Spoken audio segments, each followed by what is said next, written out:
अस्सलाम वालेकुम, मेरा नाम अमीर हमज़ा और आप देख रहे हैं मेरा यूट्यूब चैनल। उम्मीद है आप सब खैरियत से होंगे। पिछली वीडियो में मैंने आपको इंसर्ट के मुतालिक बताया था, तो उसके अंदर मैंने टेबल और वर्ड आर्ट आपको नहीं बताया था। तो इस वीडियो में इन दोनों को मैं कवर करूँगा। यहाँ पर आपको एक फ़ाइल नज़र आ रही होगी, इसके अंदर ये टेबल यूज़ हुए हैं। आपने इन टेबल्स को जो भी आपने टेबल क्रिएट करना है, सबसे पहले आपने उसकी रोज़ और कॉलम को गिन लेना है, कितनी रोज़ और कॉलम है। गिनने के बाद आपने आ जाना है टेबल में। मैं इससे पहले इसी के अंदर ये जो फाइल है, इसी के अंदर मैं वर्ड आर्ट को भी इस्तेमाल करूँगा ताकि आपको समझ आ जाए। तो यहाँ से आप देख सकते हैं, सबसे ऊपर एक कॉलम है, यहाँ पर ये लाइंस लगी हुई हैं, यहाँ पर एक कॉलम है, इधर भी कॉलम है। तो सबसे नीचे यहाँ पर भी तकरीबन 6 कॉलम है और इसके 6 रोज़ हैं और 5 कॉलम 4 कॉलम है। उसके बाद नीचे भी 2 लाइनें लगी हुई हैं। तो आपने पहले इसको गिन लेना है कि कितने इसके कॉलम और कितनी इसकी रोज़ हैं टेबल्स की। उसके बाद आपने आ जाना है टेबल में।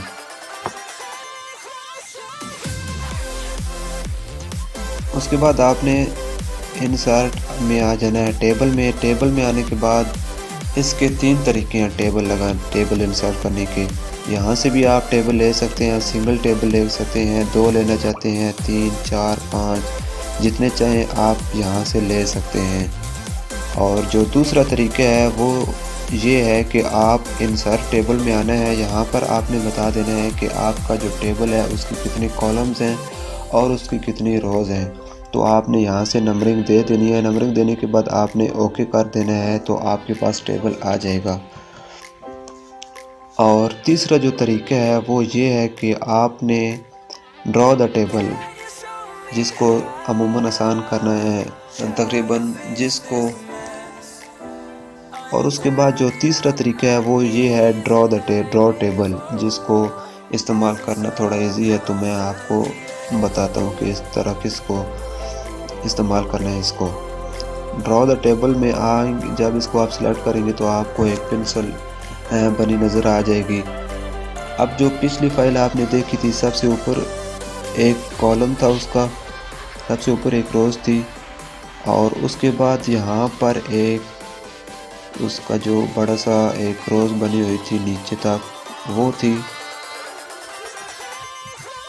थोड़ी बड़ी थी। यहाँ से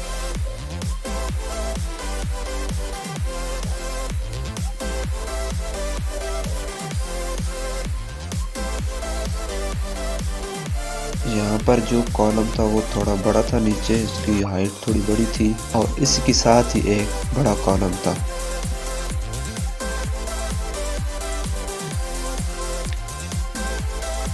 और उसके नीचे यहाँ पर 6 उसकी थी रोज़ और 4 कॉलम थे। तो मैं 6 रोज़ बना लेता हूँ।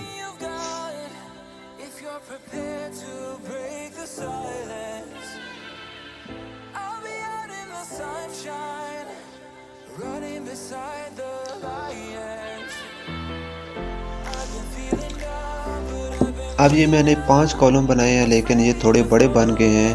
तो इनकी जो कॉलम की जो हाइट है, जो स्पेस है, वो कैसे कम करनी है, आपने यहाँ पर आना है। जब इस तरह का आपके पास आपके माउस पर जो ऑप्शन आ जाए, तो आपने इसको एडजस्ट कर लेना है, इसकी जो स्पेस है वो कम कर लेनी है।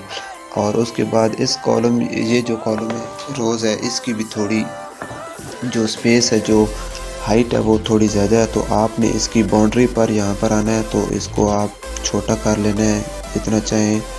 तो अब ये थोड़े परफेक्ट हो गए हैं। उसके बाद आपने बनाने हैं कॉलम। तो उसी तरह आपने insert table, draw the table, इसके 4 कॉलम थे। एक कॉलम इसकी लाइन के बिल्कुल नीचे था, एक यहाँ पर था और एक यहाँ पर था। तो इस तरह इसके 4 कॉलम मैंने बना दिए।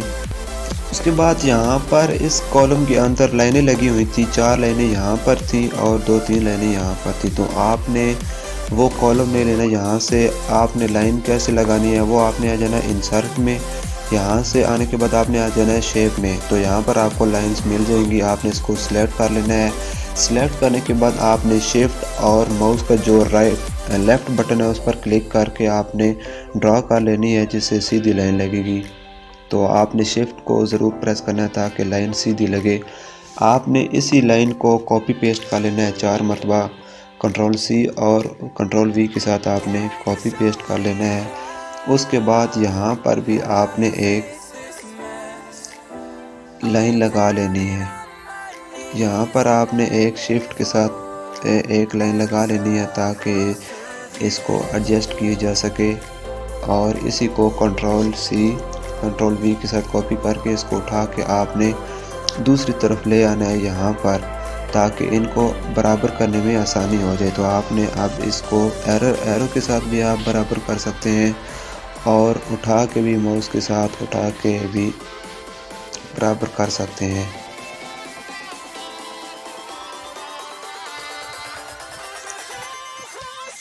अब आपने ये जो आपने बॉर्डर के तौर पर यहाँ पर लाइनें लगाई थी, इनको आपने डिलीट कर देना है।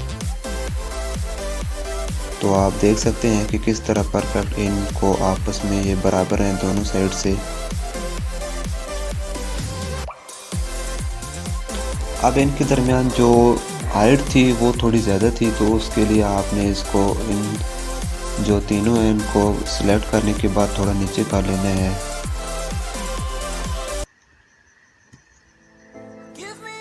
आपने अपने जो आपका टेबल है उसके मुताबिक आपने इसको एडजस्ट कर लेना है। उसके बाद यहाँ पर डाटा एंटर था और यहाँ पर भी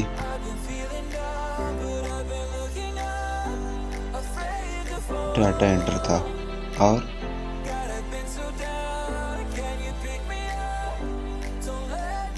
यहाँ पर भी इसका डाटा एंटर था।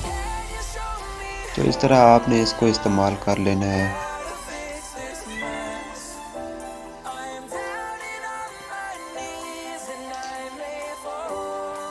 उसके बाद यहाँ पर 4 लाइनें थी, उसके बाद नीचे भी यहाँ पर उसकी 4 लाइनें थी। तो यहाँ पर भी लगाने का सेम प्रोसीजर है।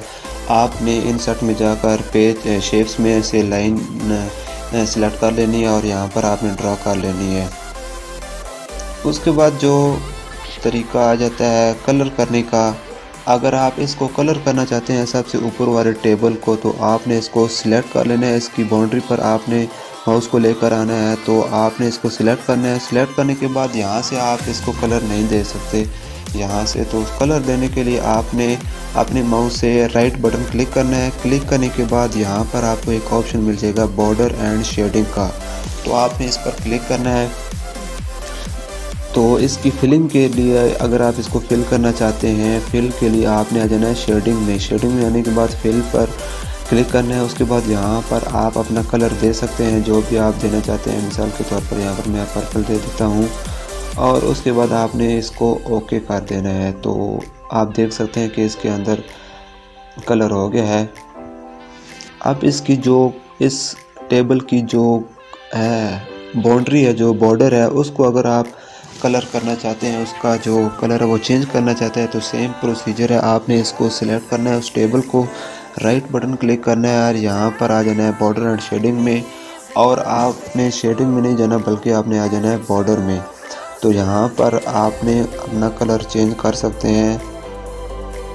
कलर चेंज करने के साथ साथ आप इसकी जो बॉर्डर है उसकी जो विड्थ है उसको भी एडजस्ट कर सकते हैं। मिसाल के तौर पर मैं इसकी जो विड्थ है वो 4.5 कर देता हूँ, बड़ा कर देता हूँ। तो आपने इसको ओके कर देना है। तो आप देख सकते हैं इसकी जो टेबल की जो आउटलाइन है वो उसको भी कलर कर दिया, उसको फिल भी कर दिया है।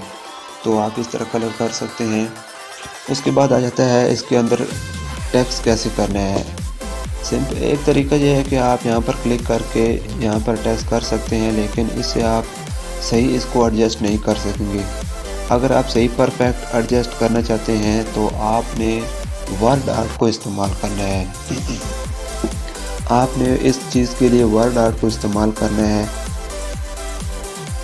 जैसे इस फाइल में लिखा हुआ है ना यहाँ पर बिहेवियर एग्रीमेंट, इस तरह अगर आप चाहते हैं कि सेम जो आपके पास अगर आप अपनी मर्ज़ी के मुताबिक राइटिंग करना चाहते हैं, एडजस्ट करना चाहते हैं, तो उसके लिए आपने वर्ड आर्ट को इस्तेमाल करना है।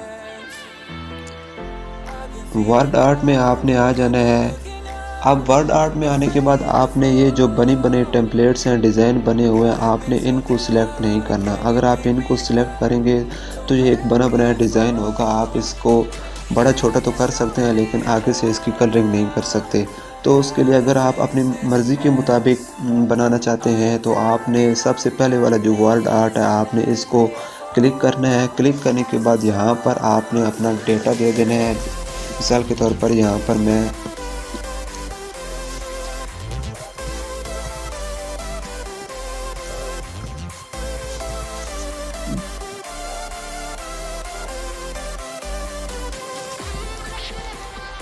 आपने अपना डाटा एंटर करने के बाद फ़ॉन्ट सिलेक्ट कर लेना है यहाँ से।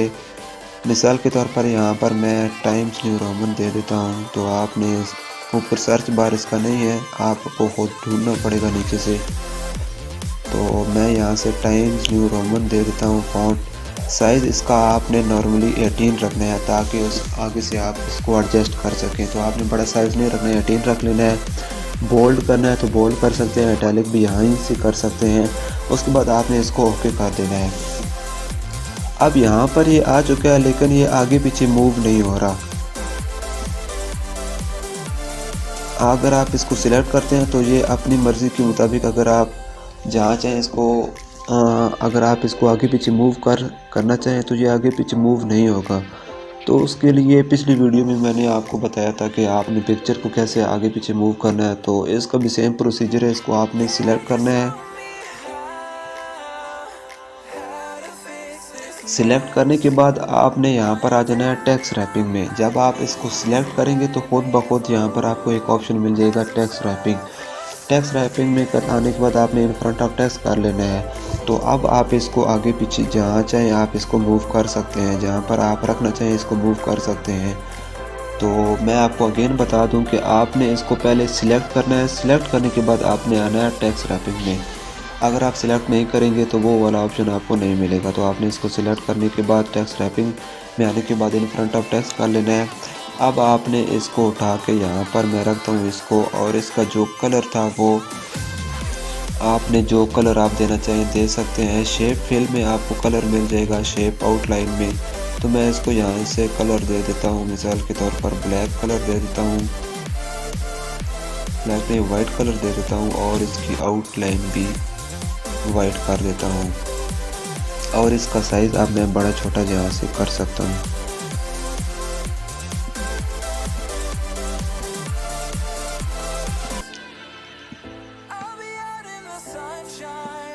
तो आप देख सकते हैं कि इसको वर्ड आर्ट को इस्तेमाल करना कितना इजी है।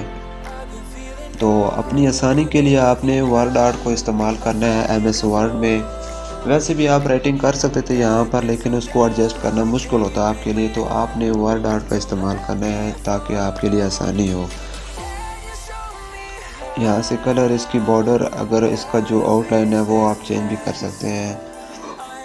उसके बाद आ जाता है जो वर्ड आर्ट के जो बाकी ये जो टेम्पलेट्स हैं इनको कैसे इस्तेमाल करना है, तो वो भी मैं आपको बताता हूँ। इन सब को मैं रिमूव करता हूँ। वर्ड आर्ट के जो बाकी ये जो टेम्पलेट्स हैं ये बनी बनाई चीज़ें, अगर आप डिज़ाइनिंग करना चाहते हैं अपने नाम की या किसी और टाइटल की, आप डिज़ाइनिंग बनी बनाई डिज़ाइनिंग करना चाहते हैं, तो आपने इन्हीं में से किसी एक को सिलेक्ट कर लेना है जो आपको पसंद हो। मिसाल के तौर पर यहाँ से मैं इसको सिलेक्ट कर लेता हूँ। तो आपने अपना डाटा एंटर कर देना है। मिसाल के तौर पर यहाँ से आपने फ़ॉन्ट सिलेक्ट कर लेना है। मिसाल के तौर पर मैं यहाँ से ये वाला फ़ॉन्ट ले लेता हूँ। साइज़ आपने ले लेना है। सबसे पहले आपने 18 ही रखना है ताकि इजीली आप इसको एडजस्ट कर सकें। बोल्ड करना है बोल्ड कर सकते हैं, इटैलिक करना है तो आप कर सकते हैं। उसके बाद आपने इसको ओके कर देना है। ओके करने के बाद सेम प्रोसीजर है। इसको आगे पीछे मूव करने के लिए आपने इसको टेक्स्ट रैपिंग कर देना है। इसका साइज़ मैं यहाँ से बड़ा करता हूँ।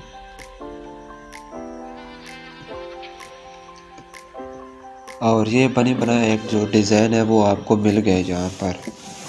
तो इसको अगर आपने रोटेट करना है, यहाँ पर आपको ऑप्शन दिया हुआ रोटेट करने का, और यहाँ से आप इसको और तिरछा कर सकते हैं। येलो कलर का आपको एक रेक्टेंगल मिल जाएगा, आप इसको मज़ीद इसको एडजस्ट कर सकते हैं। तो ये एक बना बनाया डिज़ाइन था जिसको आप आसानी से यूज़ कर सकते हैं। और उसके बाद फॉर्मेट का जो आप इसको अगर आप सिलेक्ट करते हैं ना, मिसाल के तौर पर मैं इसको सिलेक्ट करता हूँ, तो यहाँ पर एक ऑप्शन आ जाता है फॉर्मेट का। फॉर्मेट के अंदर आपको outline, shape outline, change shape, shadow, 3D effect वगैरह, पोजीशन, अलाइन, ये सारे ऑप्शन जो हैं वो फॉर्मेट में आते हैं। तो अगली वीडियो में मैं पेज लेआउट के बारे में बताऊंगा। तो नेक्स्ट वीडियो के साथ मैं आपको फॉर्मेट के मुतालिक बताऊंगा। तो स्टेप बाय स्टेप मैं आपको लेकर चलूँगा। तो यहाँ आज की जो वीडियो थी वो यहीं पर ख़त्म होती है। मैंने आपको टेबल और जो वर्ड आर्ट है उनके मुतालिक आपको प्रैक्टिकली करके बताया है। अगर आपको कोई मसला पेश आता है इसको इस्तेमाल करने में, तो आपने कमेंट में मुझसे लाजमी पूछना है, इंशाल्लाह मैं उसका रिप्लाई करूँगा। तो नेक्स्ट वीडियो में मैं आपको पेज लेआउट के मुतालिक बताऊंगा जो सबसे अहम है MS वर्ड का। और उससे अगली वीडियो में मैं आपको फॉर्मेट का जो लास्ट ऑप्शन है, लास्ट इसका जो सेक्शन है फॉर्मेट, उसके मुतालिक बताऊंगा। तो आज की वीडियो ख़त्म करते हैं। उम्मीद है आपको पसंद आई होगी। मिलते हैं अपनी किसी नेक्स्ट अच्छी सी वीडियो के साथ। तब तक के लिए अल्लाह हाफिज़।